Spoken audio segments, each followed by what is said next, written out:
Hey everybody, how we doing? Let me adjust this a little bit here. It's the Patrick Netherton Show, live and only streaming today here on I was going to say on 1130 The Tiger, 103.3 FM, but we are on neither of those. We are just streaming today, and the reason for that is because we are. We don't have Rogers today. Rogers had some personal stuff he needed to take care of, so we decided we would go ahead and do an hour here on stream. We're still going to have Tyler Moody join us for Patrick's picks and Moody's Moneymakers. That'll be 2:15, 2:20, something around that time frame. So we will still do our kind of a normal show. We're taking your picks for the Pearl Upset Special, so if you are wanting to give us those, you certainly can. Let me make sure that everything looks okay over here. Just checking volumes and stuff. And looks like we're okay. There we go. So, we are going to be stream only today. We're going to do about an hour and kind of just talk about what's going on. We got, Cowboys are playing, Saints are playing. You've got LSU playing a big game. Honestly, it's the biggest game of the week. Is LSU taking on Texas A&M down in College Station? So. We got that happening, and again, we're going to have Tyler Moody join us coming up in about 15 minutes or so. But we'd still love to hear from you, and of course, our show's still brought to you by the fine folks at Bobby L. Greene Plumbing and Heating and Cooling, and of course, our friends at the Pearl Shreveport. We are taking your picks for the Pearl Upset Special. I'll be honest with you, I haven't looked at all the picks yet, but if somebody took Kennesaw State, they're probably going to win. Kennesaw State pulled off the biggest upset of the season in college athletics. So I believe they were a 28-point dog. 28-point dog, and they ended up with a victory. So a pretty impressive to say the least to see that go down for the folks at Kennesaw State. So we are going to hear from Tyler Moody coming up in just a bit, and we'll get your picks or get his picks, and then of course we'll taking your picks for the Pearl Upset Special. It is the biggest underdog that you believe will win outright. Send that to us, and you can have an opportunity to win a $50 gift card to the Pearl. Effective Diesel over on YouTube said, rumor has it that Bronny James's mom is sleeping with one of his teammates. Yeah, that joke got used a couple of times already. So, it's, Bronny James sleeping with LeBron's wife, a.k.a. his mom. I will say this, just because it got brought up, I have no idea if Bronny James is going to be worth a damn in the NBA. To be honest with you, I don't really care. It's a cool moment to have father and son playing together. Like, that's pretty neat. It's not a massive deal to me, but at the same time, I am very curious.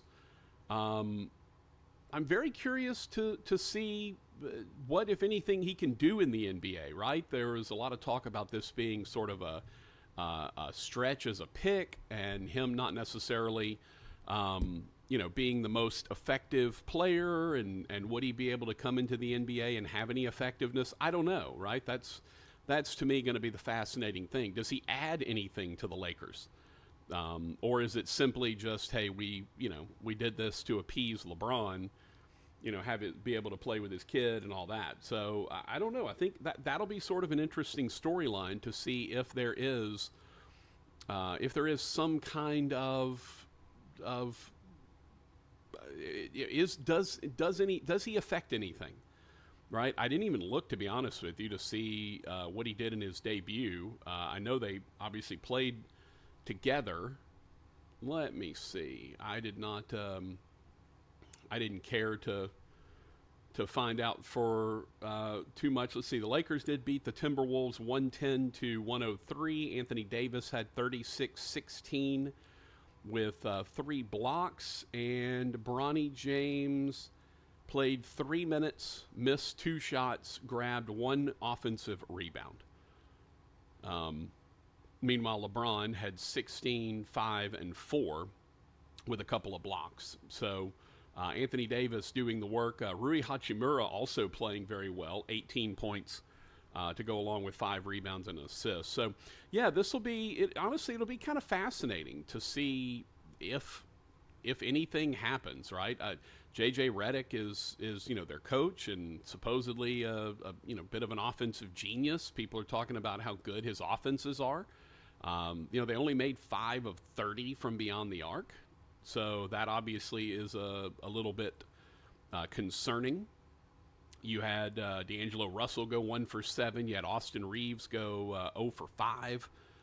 Off the bench, Max Christie, don't even know who that is, went 0 for 3. Anthony Davis went 1 for 3. Hachimura went 1 for 4. LeBron went 1 for 4. So, yeah, your starting backcourt, if you will, was 1 for 12 from beyond the arc and 10 for 26 overall. So you definitely want your backcourt to be a little bit more efficient than that if you can find a way to make that happen. But, yeah, we'd love to hear from you. If you are watching, please let us know. Again, we are streaming until the top of the hour. We'll stream till 3 o'clock, and maybe a little bit early. Who knows? We might bounce a touch early. Just depends on how everything goes. And obviously, we'll chat with Moody. We want to take your picks on the Pearl for the Pearl Upset Special. Biggest underdog that you believe will win outright. Biggest underdog you believe will win outright. I have not looked. Again, I don't pay. I try not to pay too much attention to the picks until usually Sunday. To be honest with you, I will usually write them down throughout the course of the week, but I have not looked at them at all so far. So I don't know if anybody picked Kennesaw or not. That would have been the play, obviously. That would have been the play. Let's see. Get a couple of texts here. Jamie G said, long time no talk, fellas. Hope all is well. You've eaten all you could of falling off the bone ribs, Pat. Well, you double whammy there, Jamie G, with both falling off the bone ribs and calling me Pat. Like that's the double whammy right there. Gloria said, I know this is not your personal problem, but the Doug Gottlieb show is playing over top of Off the Bench. I really do not care for the Doug Gottlieb show. Please tell someone. Well, I'll be honest with you, Gloria. I was not checking my phone yesterday, so didn't get an opportunity. I had a weird eye thing happen.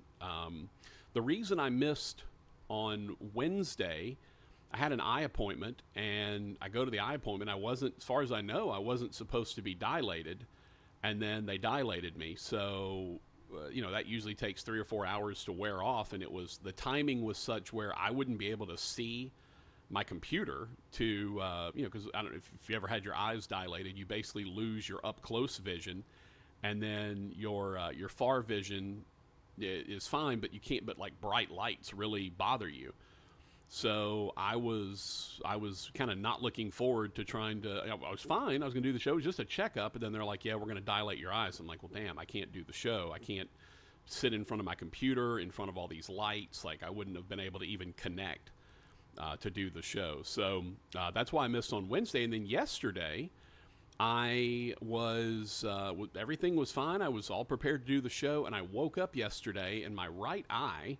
Funny enough, after I just had a really glowing eye appointment, vision was 20/15, better than perfect. It was no signs of distress, like everything was good.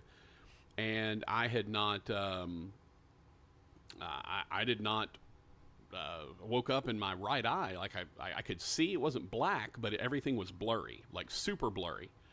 So I made an appointment. The only time they could work me in was at 2 o'clock. So that's why I missed yesterday. And then today we're doing a stream only simply because Hambone has some personal stuff he's got to take care of, doctor's appointments and whatnot. So it was kind of an odd little confluence of events that led to us not having a show on radio Wednesday, Thursday, or Friday, and it was completely unexpected. Obviously, I didn't expect to have to get the eyes dilated when I went, but I did, and that was just my yearly checkup. I'm diabetic, so they check your eyes.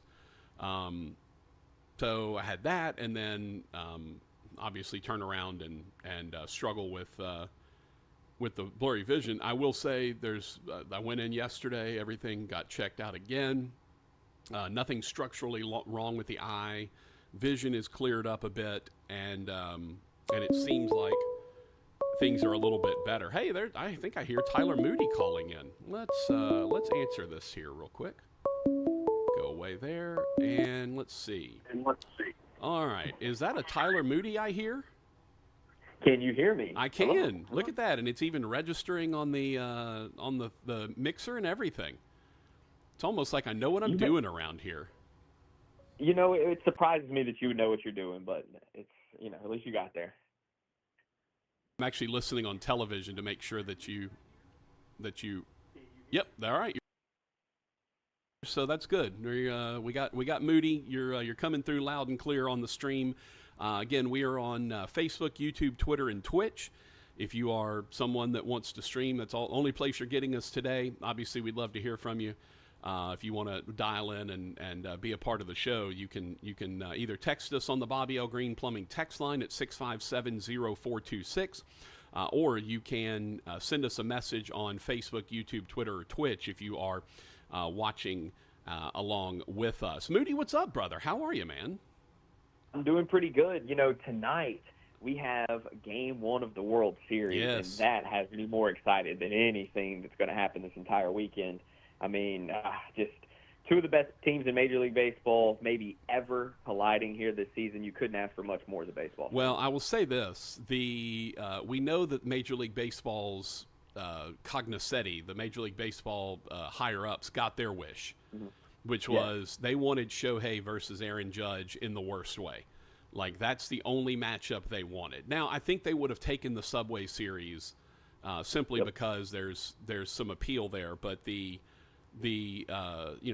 both coasts, two largest cities in America, and two really big shining stars, especially one global star. Like, that's everything that Major League Baseball could have wanted. I mean, in my personal opinion, this has a chance to be the greatest World Series in the history of baseball. We're talking about the best player to ever touch a baseball in Shohei Ohtani going up against the modern-day best hitter. Like, it's, in two lineups that are so deep. That's leaving Mookie Betts out of that equation. And in my opinion, Mookie Betts is one of the greatest athletes to have ever lived on this planet. So we're talking about a true who's who of the greats to ever play the game, all matching up in one World Series. It has a chance to be an all-timer, and on paper, it already is. And by the way, when you and I get together, it's a who's who of who cares. So right, that's a fact. It works that way. The only thing I will say, Moody, that I wish we had is I wish we had some legit pitching star power. I mean, there's good pitchers in there, but there's no one that I look at and go, that's an overriding star. You know what I mean? Like, there's not that guy. They do have guys in this series like that. So Garrett Cole, I mean, he'll be taking the mound tonight. Again, I'm not saying they don't have good pitchers. I'm just saying, like, if you go and ask, an average person out there, like, who is Garrett Cole? Chances are most people don't know. They're going to know who Shohei Ohtani is. They'll probably know who Judge is. I just miss the days when it was like a Randy Johnson or, that like big overriding pitching star. You don't have that. And I don't think you have that a lot in Major League Baseball in general, where, back in the day, everyone knew who Smoltz, Maddox, Glavine, those guys were. Like, there were pitchers that were kind of stars. I don't think you have stars anymore in the pitching ranks. I don't know that you can name three pitchers in baseball right now that have a bigger name than Garrett Cole, honestly. No. I mean, what he did with the Astros, like, he's probably a top three pitching name in baseball at the moment. Well, I agree he's not on the level of the Judge and Ohtani. Yeah, and that's what I'm talking about is a guy that transcends the position. Yeah. You know what I mean? Like Well, we've had he was guys supposed like to that. be that guy. He was supposed to be that guy for the Yankees. They paid him to be that guy. There was no doubt he was the number one pitcher in baseball for a few years. And, I mean, the Yankees paid him. He had the arm injury early in the season. He's come back healthy. They need him to be good. They're desperate for him to be good in this series if they want a chance to win it. So they paid him. He's supposed to be their horse. He's their ace. He'll go tonight. And I think Game 1 is imperative for the Yankees. They need Garrett Cole to show up. They need to win Game 1 and set a tone and let everybody know that they're going to be in this series, because if not, I feel like the Dodgers could punch them out in 5. Yeah, it certainly feels like home field means a lot as well. The Yankees, Yeah. I mean, I know they ended up winning it in Cleveland, but they didn't play particularly well in Cleveland. They got hot at the end, and obviously got to Clase, which crazy that they were able to get to him. But it feels like if they can find a way to steal one on the road, then I think that sets them up very well. But if this goes according to plan, then I don't think they win this thing. I think the Dodgers are just too good. I couldn't agree more. I think the Dodgers is too deep. They're too complete. 1 through 9, everybody that's going to come to the plate has a chance to leave the yard. They're all going to be competitive at bats, and they have a deeper bench, and they have a little bit more flexibility with their bullpen. Both bullpens are really good. There's neither one have a real weakness, but there's just a little bit more flexibility as far as guys being able to be used for length in the Dodgers bullpen. Michael Kopech, they traded for him middle of the season, and he's kind of taken over in the closer's role, but he's a guy that could be stretched out 2, 3, 4 innings if they needed him to. So I think if it gets weird at some point, there's probably just a little bit more of an edge for the Dodgers, and I think there's just an edge for the Dodgers in the series in general. Yeah, by the way, a blow to that bullpen, and I know this simply because I just looked at it on ESPN. Evan Phillips not on the World Series roster. And that is a blow. Yeah, he was one of their top relievers, and I say that as literally they'll have to do it without one of their top relievers. I just read that, so that you can tells you how strong my knowledge base is of what's going on with the Dodgers, other than that is actually Ohtani. Well, that's legitimate news. Honestly, he's been great. He's a good right-hander. He was definitely going to be a guy that would be called upon at some point with the game on the line to face Judge and Stanton back-to-back. So, that's a big blow for the Dodgers, honestly. Yeah, well, if nothing else, it'll be a lot of fun. What do we like in terms of Yankees are plus 105 on the money line, Dodgers are minus 125. The total is 8.5. How you feeling? I mean, obviously we're not picking these, but kind of how you feeling on those? My initial thought was to take the under here, but the fact that Vegas set it at 8.5 instead of 7.5 scared me immediately. So they're expecting more runs than I'm expecting. So I'm actually staying away from it. I probably would take the Yankees on the money line because they need tonight. It feels like a desperate spot right off the start. I know that sounds crazy, but they need tonight. They have their ace on the mound. So my game plan: Yankees money line, and then when the Dodgers lose tonight, I'm going to take the Dodgers to win the series at probably plus 105, plus 110 tomorrow. Yeah, get a little more value. Get some a little more value there rather than taking the Dodgers at minus 135 or 140. I think they're at to win the series. I don't think there's a ton of value there. Yeah. By the way, Double J said the nostalgia for Fernando Mania and that emotional boost will give the edge to the Dodgers. I am interested in Fernando Valenzuela was an absolute phenomenon. I don't know how much you remember Moody Dontrell Willis and the phenomenon that he was when he showed up in the league, and it was just insane, right? He came in with that funky motion and was everything was kind of different, and he had such a great year. And I can't remember, I think he won the Cy one year.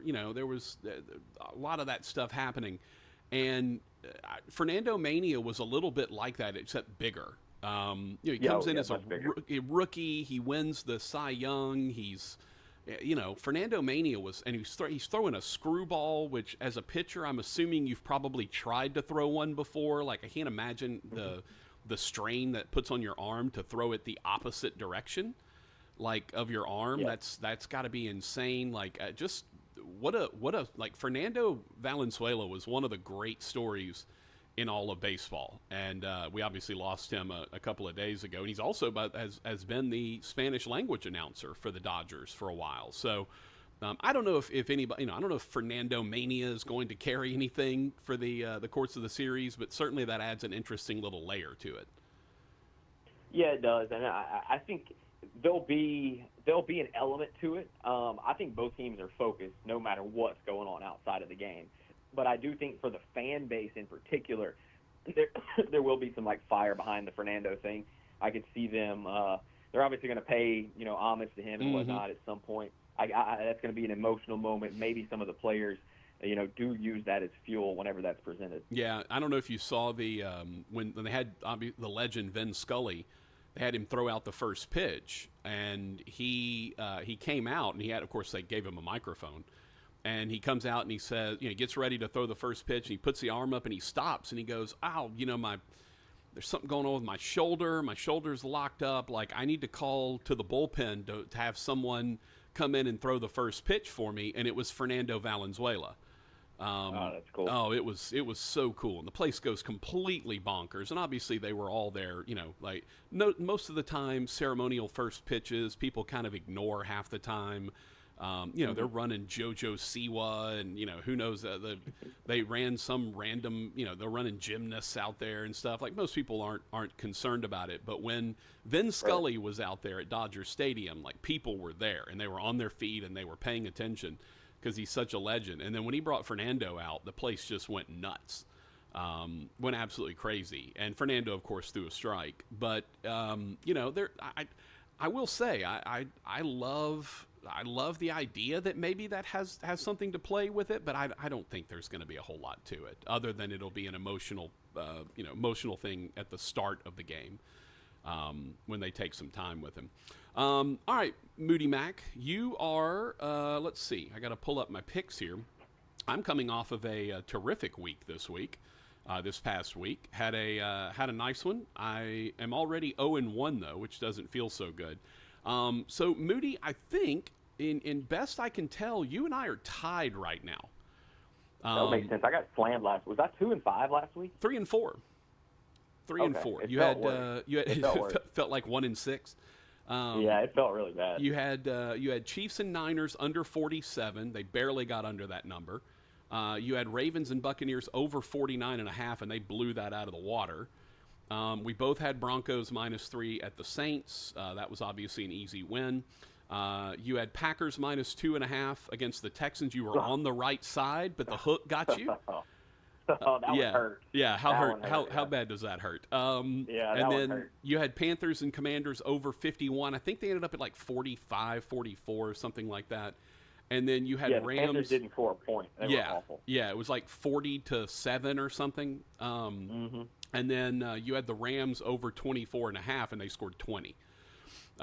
So you were, honestly, you were very close to having a solid week. And I had, and the one that hurt me last week was Arkansas. Arkansas, yeah, +2.5. And I had Arkansas cost me like $4,000, by the way. Oh. I had a you had a parlay going?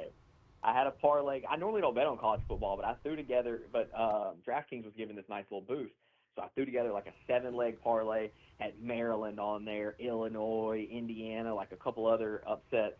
And then all I need is Georgia and Arkansas at the end of the night. And I'm like, well, I'm just going to let it ride. Right before Whit Week had that interception, I had a cash-out option, for like $650. But Arkansas was getting the football, and I was like, all right, I'm going to see what happens on this drive.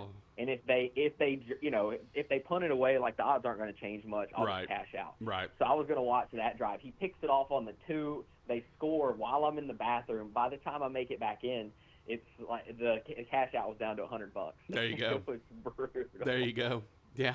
Brutal. Here's the other thing. Like I see people post their parlays online, and there was one guy who had some insane parlay. It was like a $10 parlay, but he had like 10 legs. And he got $30,000, right? And he got like 9 of them right, and it was going to be for like $65,000 or something, and his cash out option was like $25,000 or $30,000 or something there, and he's like, should I cash out? And everybody's like, yes. Like, dummy, absolutely, cash out right now. Like, you started with $10. Like, come on, man. Or it was like, I can't remember what this, maybe it had been a $600 bet or something like that. But all I know is his cash out option was significant. But we had one thing. I'm like, this is not, like, you're here to make money. You're not here to prove a point. Like, if you can take a $600 investment and turn it into $25,000, like, you take that every single day. Like, you don't need to. Couldn't agree more. Yeah, you don't need to prove that you're smarter than everyone else and hold on to it and hope that it becomes a $70,000 return or it's nothing. Like, I don't know. But Moody. I'm also the guy when I go play at the boats. Like, I'll play $100. I'll play craps and I'll start with $100. And if I get on a good hot streak, I'll take $100 in chips and put it in my pocket. Oh yeah. And then I'll play whatever the profit is. And if I get, if I stay on a hot streak and I get like another $100, I'll put that in my pocket. Now I know I've got profit. So like I'm if I play reasonably well, and obviously luck has a lot to play with that, especially with craps. But if I play reasonably well, I'm not going to lose money. Like, I may not make a bunch of money, but I'm not going to lose money, certainly. And if I get a chance to cash out, I go in for the $100 and I cash out $300-400, I'm out. Like, see ya. Let's go. No, and that's the way that it should be. You're honestly right. Well, that guy you were talking about, he had it was an 11-leg parlay. He bet $10 to win. I think it was like to win $38,000 or something. That sounds right. Cash out was 20. Maybe the cash out was like 20. Sounds but right. He needed the Jets. It's like, why not cash that out? Put half of it on the Jets money line. You're getting plus 150. Like, he left. That was a different situation kind of than the one I had. But like he had plenty of time to think through that and take that kind of profit. Yeah. Like, that was really dumb for him not to take 18. And I don't know if he took it or not. Like, I don't know what the actual outcome. No, he wrote it out, by the way. He rolled with it. He wrote it out and lost the game to finish the story on that. They lost. That's like just and here's the thing. When your ego gets involved, because this is at that point it's not about the money. It's about the fact that you want to prove that you're smart and smarter than everyone, and you can hit a 7-leg parlay or whatever it was, like, you want to prove that you're the smartest guy in the room. And so look at me, right? But the difference between 20,000 and 60,000, it's pretty significant. But if you started with 10, then 20,000 is really, really good. Like, I don't know what you do for a living, but I'll take, if you want to give me 20 grand right now, I'm taking it. Like, let's go. I don't know. Well, and especially when you have a chance to hedge it and make a different type play, right? Like, sometimes, like with my bet, there's no other play for me really once, you couldn't cash out and then turn around and bet Arkansas in some way to make it work. Yeah, so like I just wasn't in this quite the spot that he was in, where it's like obvious, hey, we take profit here and then we take a risky play, with the money line or whatever. And so, but that's also the risk of it. Like, when you're sitting there looking and you're like, okay, I can cash out $500 or $600 here, but one drive could turn that into a 12. Like, if Arkansas drives down and scores, that's $1,200. Right. And I'm cashing out then. You know what I mean? Yeah, It's super obvious. I'm pulling the trigger. But like the fact that Weeks intercepted on the 2 and they score on the first play, like, it changed within 45 seconds. I'm not kidding. I had not made it back in the room, and I look and it's like cash out 87. I'm like, what just happened? Yeah, exactly. What did we do? Like, oh my god. Yeah, that's it's also, Moody, why you can't go to the bathroom during the game. That's a bad idea. Yeah, bad idea. Not good. But that's the fun in it all too. Oh no, that's it's and also it's why I'm glad I don't really have the betting urge. Like, it's not in my genetic makeup. Like, I don't care. I enjoy doing it for fun, and look, I'm cheering like heck for Louisiana Tech and New Mexico State to go to overtime so that I can get over 49 last week. But I'm not, I don't have anything invested in it. And anyway, I went 5-2 last week. I hit Louisiana Tech, New Mexico State over 49. Kansas bounced back in a big way, got a big win for Lance Leipold over Houston. Off a bye week. I told you North Texas would cover 11.5, and they almost won that game at Memphis. Had LSU -2.5. I thought it would be a workmanlike performance, and it was. And then obviously I was with Moody on Broncos -3. at the Saints. Then, I thought, number one, I thought that Maryland was playing at USC for some reason, not USC at Maryland. That probably would have changed what I did. And I thought it was Lincoln Riley going to prove, hey, I'm still here, we're still relevant. Instead, Maryland beats them at the end. USC, now they're talking about, Lincoln Riley's as cooked as his brisket right now. And then I had Notre Dame, Georgia Tech over 51, which they were nowhere near until the fourth quarter when they had just a spate of scoring. Notre Dame scored once, Georgia Tech scored once, tried the onside kick. Like we nearly got there, but definitely didn't get there. So 5-2. So Moody, we are ostensibly tied at this point. I am one game ahead of you in the win column. You are one game better than me in the loss column. And you have a pair of ties. Now, ties obviously count as a half a win and a half a loss. So technically, I'm 30.5 and 25.5, and you are 30.5 and 25.5. If you there count, we go. Yeah. Consistent. So there you go. We are. I'll say this: if you're betting with us, we're 10 games over 500 at this point, which that's profit, which we like. All right, Moody. So for today's slate, all of the local squads that we normally bet on are underdogs this week. So let's start in the NFL, and let's start with the Cowboys coming off of a bye week. They are on the road in wherever that stadium is, Santa Clara or whatever, 45-minute drive from San Francisco. Niners are a 4-point favorite at home against the Cowboys. What do you think? Ooh, I'll tell you, this is one of the toughest games of the week to get a read on because the 49ers have all those injuries on offense now, but the Cowboys' defense has been bad. I mean, by the way, how good is Dan Quinn for what he did in Dallas? And now the Redskins, the Commanders. That's right. It's not like they have a great defense, but they went from being the worst defense in the NFL to middle of the pack, and that's been a big boost for them. So, I mean, Dan Quinn, his impact. Dan Quinn, one of the few defensive coordinators having success as a head coach in the NFL right now. So yeah, and he is definitely turning things around in Washington. Yep. I think, golly, I hate this. I saw it at 4. It's moved to 4.5. It's back to 4. I keep seeing it move around. By the way, I hate all three of our must picks. So I hate all three of them. I don't like a single one of them. I'll be honest with you, I don't like anything on my. I don't like anything on my slate.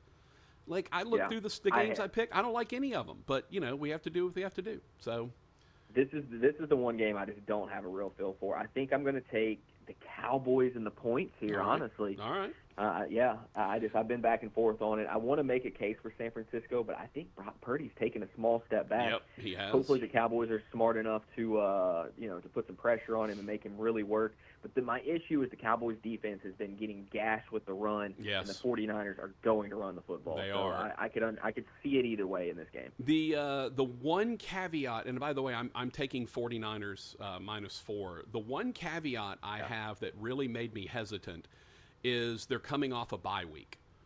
And, I mean, you saw what LSU's defense did coming off a bye week. They figured everything out, right? Their defense has played lights out the last 2 weeks since coming off the bye.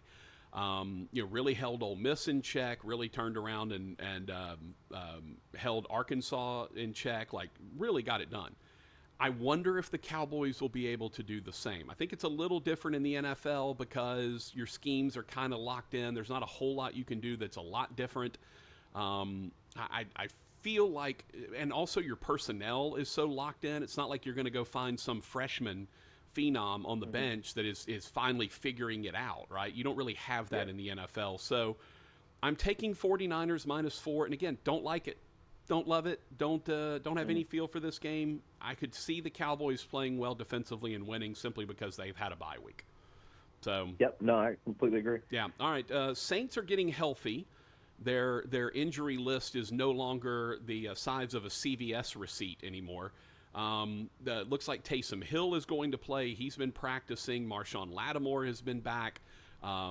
Dennis Allen was asked if Derek Carr was going to play this week, and he said probably not, but he didn't exactly close the door. Spencer Rattler is starting. Kamara's been playing with a broken hand, but just got an extension. Saints are a 7-point underdog on the road against a Chargers team that, quite frankly, I don't think has been all that impressive so far. What do you think? This is another one. I have a hard time reading this. The Chargers defense has been pretty good, and they've run the ball well. And Yeah. I think that for the Saints right now, that's a real weakness. They have not been able to stop the run. I think J.K. Dobbins is going to explode in this I game. hope not. I like the Chargers. I hope he just runs it I well. think he's just going to blow up. So I've got Chargers -7 here. I could see Spencer Rattler maybe taking a small step forward and being competitive in this game. I could see it happening. But at the same time, the Chargers defense has been good, and they've run the ball so efficiently that I think that's just a real problem for the Saints. The good news is I think Olave is supposed to be back. Taysom Hill is supposed to be back. They're supposed to have, I believe, Cesar Ruiz is supposed to be back. All those guys practice this week. I think that's huge for Rattler. I would expect a heavy dose of Taysom Hill. I do not think the Saints win this game. I just want to go on record. I think the Chargers win. I think the Saints keep it within 7. I just think having the weapons back defensively, they have been very bad, but that's a proud unit. You know, I hate to say I trust Dennis Allen as a defensive coordinator after the last couple of weeks, what we've seen, but his full track record as a defensive coach is very good. So if there's anybody that can figure the defense out, I feel like it's him. I think it's honestly, it's funny to say, I think this is one of those games where you just sell out and say if Justin Herbert can throw for 4 bills, which he obviously can, then so be it. Justin Herbert, go throw for 4 bills and beat us that way. Again, I think the Chargers win. I think the Saints cover. So that's where we're going with that one. And our last must pick, Moody, we've got an LSU +1 on the road at Texas A&M. This is the biggest game in college football this week. Both are top 15. LSU's top 10. Again, business-like performance last week. The defense has really turned it around. What are you thinking? I think I'm just going to take LSU here. I think they're going to go into Kyle Field and survive. And I think one of the reasons is Whit Weeks. Like, I think that he has made such a difference on that defense. He has given them life. They show up, and I think with him playing this well, they look a completely different unit. I think the offense is game, and I think they're going to find a way to come out of Kyle Field with a victory here and maybe have a chance at the college football playoff. Yeah. They would be the only really undefeated team here. left in the SEC. They've got to survive this game, though. Yeah, in conference. And by the way, their schedule sets up really nicely. They've got Bama, but it's at home. And then the rest of the schedule, Florida, Vanderbilt, like nothing on the rest of the schedule scares you after Alabama, of course. So, by the way, have you heard the Whit Weeks nicknames, Moody? I don't think so. Okay, so obviously in recent vintage, the most famous defensive playmaker for LSU has been whom? Tyrann Mathieu. Correct. Badger. Correct. Yeah. What if I told you that Whit Weeks was being called the Honky Badger? I love it. I That's mean, good. now so Rogers and I got in a huge debate on Monday whether or not that's politically correct to say honky. Right, like it's used to be hilarious, like in the 70s, like, hey, honky, you know, that kind of thing. People are like conflating it with the N-word now, sort of, and I'm like, I don't think it's that bad. Like, I think it's okay. But I didn't feel. I'll tell you what. I felt no way about it whenever you said it, except for that you realize that it is a somewhat like it's a little bit of a pejorative word. Like you get it. Yeah, but it's not. I just don't think it's really derogatory, you know. Like they're showing him love with it too. Yeah, the other one, the more PC version I heard was the Milk and Honey Badger. Okay. Which obviously he's a white guy, so milk and honey. But the Honky Badger is pretty hilarious. I'm not gonna lie. Like I would, funny. Yeah, I would struggle as a broadcaster not to put that into the broadcast somewhere. Like you think if you ripped that on ESPN, that's what I'm saying. I think people would flip out a little bit. Like I think the PC police would get after you a little bit for Honky Badger. Of course, I'm the same guy that when the third quarterback for UTEP, like PJ Pickle or whatever his name was playing against Tech, I wanted Alex Del Barrio, who's a friend of mine, who was calling the game. I texted him. I'm like, you need to say that he's a big deal. Like, Yeah. I need you to say that at some point, or like he relishes the chance to go, to play quarterback, or, I'm not gherking your chain around here. Like something. Like I need something from you. And I tweeted it, and I sent him the tweet, and he goes, well, now if I say it, it just looks like I stole your line. I'm like, I don't care. Steal my line. It's a great line. Like, Yeah, go for it. Go. Like as you know, Moody, I'm okay if people want to steal my jokes. Like I'm fine with it. Yeah, especially if it's a good one like that. Yeah. I mean, come on, a big deal like that would have, relished the opportunity. Like, come on. I also enjoy the other one. I had a text thread going with Aaron Taylor, the former Notre Dame All-American that works for CBS, and Adam Zucker, who's the host of CBS's studio show. We had a little thread going, and one of the ones they jumped back at me with was, passing is his bread and butter. Which, bread and butter pickles, like type of pickles, Sure. whatever. Yeah. So pretty good. Or I would have definitely thrown in a sweet pickles at some point, or even like because he was a running quarterback. So if they ran him on a sweep, that'd be like, that's a sweet pickles, something like that. Anyway, we were workshopping some stuff, and Brian, you know me, Moody. You know that if pickles came into the game during a broadcast, I would have 100% dropped. He's a big deal. Like would have, 100%. yeah. You know me. I would have dropped that. I have no doubt. No, and I don't care if I was on ABC. I don't care if I was doing the ABC game. I would have dropped it in there, 100%. Like it would have happened. Okay, so as far as my pick, I'm also going LSU +1. I just feel like this is another business-like performance. I love Caden Durham, and the fact that LSU can run the ball now makes them so much of a more difficult matchup. So yeah, I'll take LSU +1. All right, time to get into our non-compulsory picks. So I'll let you start, my friend. Well, I'm going to go back to the Saints and Chargers game, and I have J.K. Dobbins over 77.5 rushing yards. I touched on it a minute ago. I just think the Saints are bad against the run. I think the Chargers know that, and they're going to try and run the ball down the Saints' throat. Give me J.K. Dobbins over 77.5 rushing yards. Well, and it also is telling that it's at 77.5. Oh, like, yeah. That's a lot of that's a high number for even for I a think he feature goes for back. 100 plus. I mean, it wouldn't surprise me. Who hasn't at this point against that Saints defense? All right, my first pick has already been made. I had UTEP and La Tech over 50.5, and they disappointed me. What was that game, like 17-14? Of course, the Pickles came in, had to come in, and then that changed the whole complexion of the game. I think. Yeah, bad deal. Yeah, it was a bad deal, my friend. You're right. You're absolutely right. And by the way, did you see the hit that they put on their starting QB? No, I didn't see any of the game. Brother, that is ejection city. He got rocked. Oh my gosh! Like he's their starting QB was running, and I couldn't tell if he started. I think he started to slide, and the defender for Tech just went full crown of the helmet right to the face mask. Like I mean, it was as brutal a hit as I've ever seen a quarterback take, and there's no surprise that dude didn't get back up. So yeah, and then of course Pickles, had to come in. Do we think he's related to the Rugrats?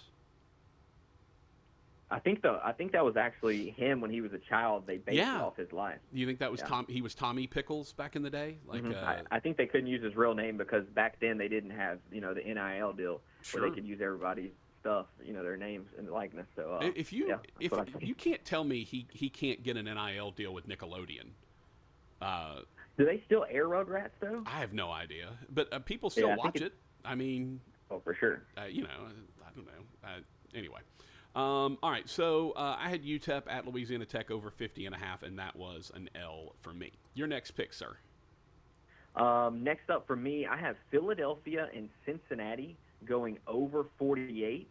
I just think, I skipped over to the wrong week there. Philly, Cincinnati over 47.5. Yeah, 47.5 is what it's at right now, yeah.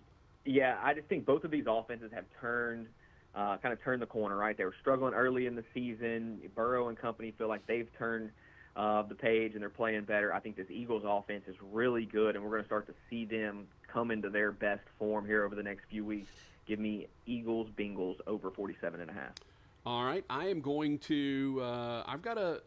Basically, Moody, I've got all underdogs with the exception of the 49ers this week.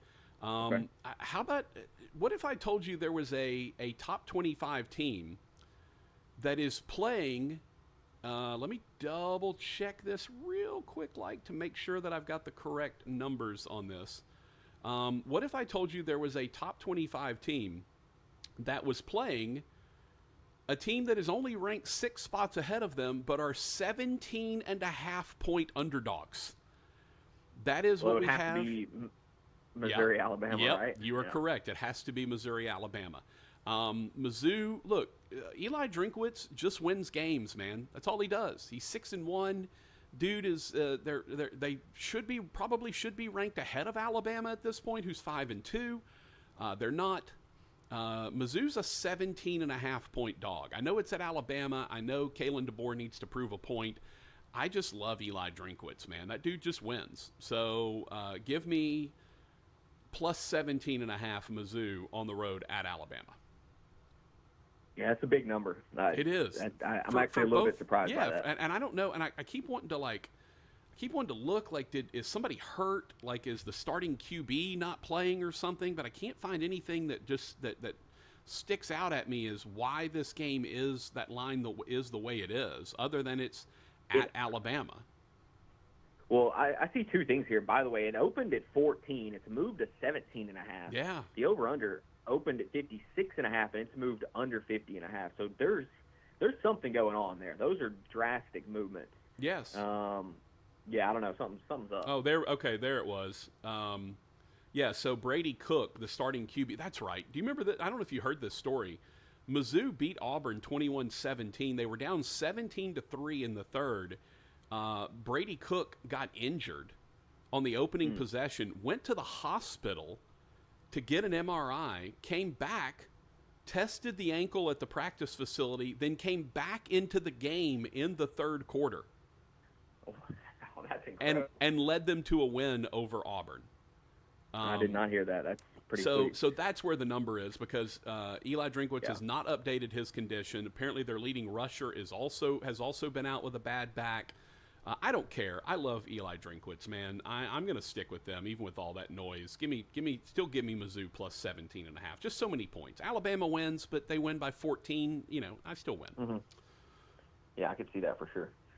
Let's see. Next up for me, I'm going back with Green Bay. I know they burned me last week with the hook, but It is what it is. I've got the Packers on the road against the Jaguars. Green Bay 4-point favorites in that game. I think they cover that.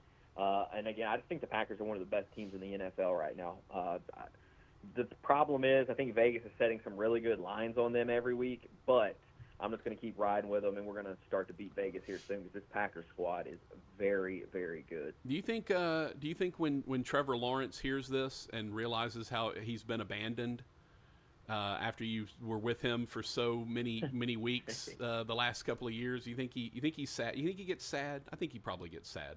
I think he does, and the fact that I have turned on my initial thoughts with them really has a lot to do with Doug Peterson. Yeah. I hate to say it, because Dougie P's a great guy. Everybody around Shreveport loves him and all, but he's getting outcoached a lot of these weeks, and some of this is not Trevor Lawrence's fault. I watched them drop 4 touchdown passes against the Chicago Bears, like perfectly thrown balls, elite balls, and his receivers are just dropping them. So, it's not all on Trevor Lawrence. It's a lot of the dudes around him, and I just don't know that those guys are going to get it together. I think Lawrence is fine. I just don't think the guys around him are focused enough on winning, and Green Bay is definitely focused on winning right now. That's by the way, that was I believe that was your Twitter handle, right? Or your Twitter bio, Tyler Moody Elite Balls. Yeah, that's it. All right, so where are we at?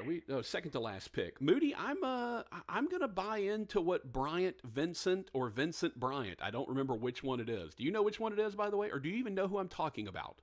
Yeah, we had him on the show the other day. I know you had him on the show, right? Which one is it? Yeah. Vincent Bryant or Bryant Vincent? Yeah, it's Vincent Bryant. Okay, so right? You sure? Yeah, I'm pretty sure. Wait, but are you really sure? I don't remember.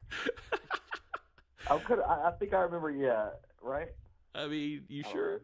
I didn't interview him. Mints interviewed him. I know. I did the whole show though. So By the way, it's Bryant Vincent, just so you know. Okay. That's how much I was actually paying attention. I hate guys. And by the way, Bryant Vincent is both 2 first names and 2 last names. Yeah, like that's a rare, like Rogers Hampton is 2 last names. 100%. And we used to always have that joke on the Brando show that Rogers Hampton 2 last names first instead of 2 first names first, which is the rule rather than the exception in the Deep South. That was Brando's line for Hambone. Brian, well, that's why. Yeah. That's why I started second guessing myself. I know. I couldn't remember. I was like, wait, they both sound right. I know. That's what I'm saying. Bryant Vincent. And yes, they're both 2 first names and two last names. You know what?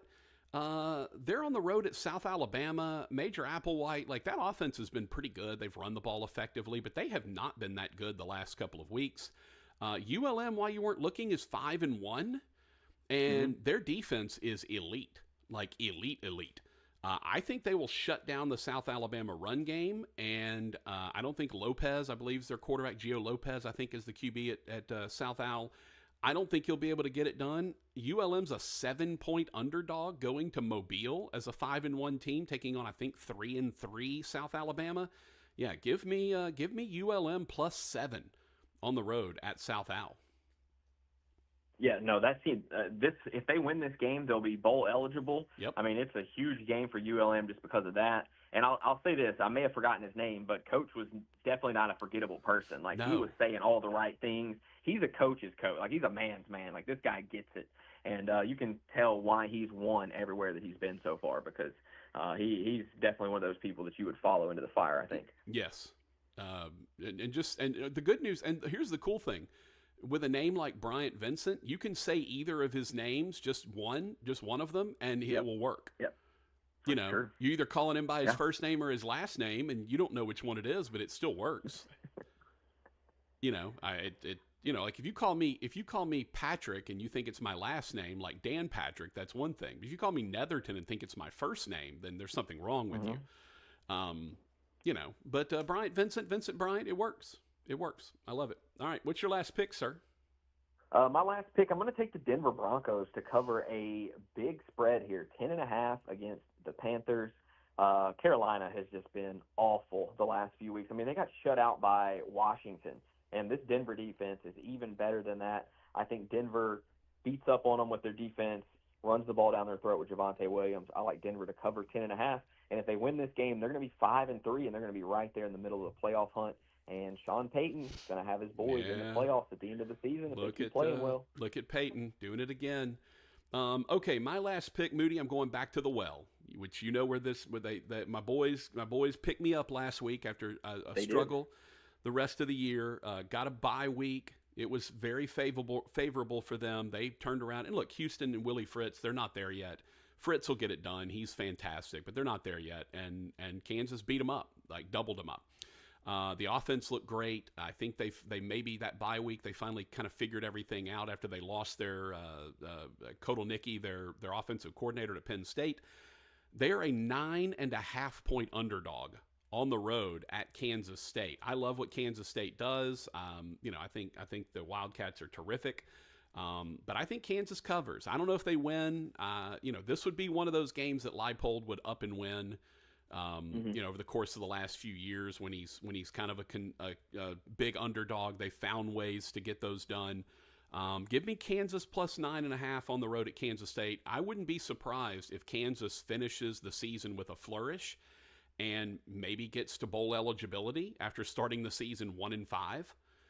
Wouldn't surprise me in the slightest to see them get to 6-6 or even 7-5, run off a bunch of wins. And find a way to get bowl eligible, which again would just be remarkable, considering the fact that Kansas doesn't have a home field right now. So big ups to my boy Leipold, and I'm going to stick with him because I got loyalty, Moody. I definitely got loyalty, no doubt about that. Yeah, right. It seems like they righted the ship at least after last week's performance. It feels like. I hope so. Yep. But obviously on the road at Manhattan is tough. By the way, according to ESPN, that spread has actually moved up to 10, which I'm going to double check really quickly on, because I always use CBS for my lines. But let me double check, and that line is still 9.5 on CBS. So I'll keep it at 9.5. But if I end up needing that half a point, I might steal it. There you go. After the fact, if it ends that way. All right. So to recap, Tyler Moody and I have split on our NFL compulsory picks. I've got Chargers, or he's got Chargers -7 against the Saints, Cowboys +4 at the Niners. I've got Saints +7 at the Chargers, and Niners -4 against the Cowboys. We are both in agreement with LSU +1 at Texas A&M. Then Moody's wild card picks. He's got J.K. Dobbins over 77.5 yards rushing against the Saints. He's got Philly and Cincinnati over 47.5 total. Packers -4 at the Jags, and Broncos -10.5 against the Panthers. I already have a loss on my, so I guess technically, Moody, you're ahead of me. I guess we're not tied anymore since I already have a loss on the on the season, on the week. I had UTEP Tech over 50.5, didn't happen. I've got Mizzou +17.5. Brady Cook, after going to the hospital, coming back and leading a win. I think they'll hang with Alabama +17.5. I've got ULM +7 at South Al. I got Kansas +9.5 at Kansas State. Moody, you're the absolute best. Thank you for joining us, brother. Have yourself a wonderful weekend, and we will see you right back here next Friday, hopefully back on the radio this time. That's right, man. I appreciate you so much. Talk to you then. All right, brother. That was the All right, great Tyler Moody joining us. There he goes. All right, that'll do it for the show. We appreciate everyone for joining us, even though it was a little bit different with the stream. Don't forget, Larry, we are on the radio, just haven't been the last couple of days. I had a couple of eye things happen that I had to go get taken care of, and then today Hambone was having to get some stuff taken care of himself. So it kind of weirdly worked out that way, where we weren't able to be on the radio. Should be back like normal next week. Next Monday through Friday from 1 to 3 over on 1130 The Tiger and 103.3 FM. Don't forget to please go and say nice things and go and patronize our sponsors, the Pearl, Shreveport, 70th and Fern Avenue, with just the best food. Char-grilled oysters, they're the best you're going to find. They're doing it every day. Char-grilled oysters between 5 and 8. Matter of fact, Robert texted me just a little while ago and said, "Hey, make sure you remind everyone that the oysters are really good right now. Char-grilled oysters on the front porch every night from 5 to 8. And he said you can add a little bacon to it, makes it even better. Who wouldn't want that? At the Pearl, 70th and Fern Avenue. And, of course, don't forget to send in your Pearl Upset Special picks over on the Bobby L. Greene Plumbing text line. Speaking of the Bobby L. Greene Plumbing text line, 318-631-0235, 631-0235 is how you find the fine folks at Bobby L. Greene Plumbing, Heating, and Cooling. And, of course, you can find them online as well at greenplumbing.com. Big thanks to Tyler Moody for joining us, making Patrick's Picks and Moody's Moneymakers. We'll have those posted coming up in just a little while. Thanks, everyone, for joining us over on the stream. We should be back ready to go on the radio on Monday, 1 to 3, 1130 The Tiger, 103.3 FM, and streaming on all of our services. Wait, they're over here. All of our services, Twitch, Twitter, Facebook, and YouTube. Find us on any of those. Have yourselves a wonderful weekend, everyone. We'll see you back here Monday from 1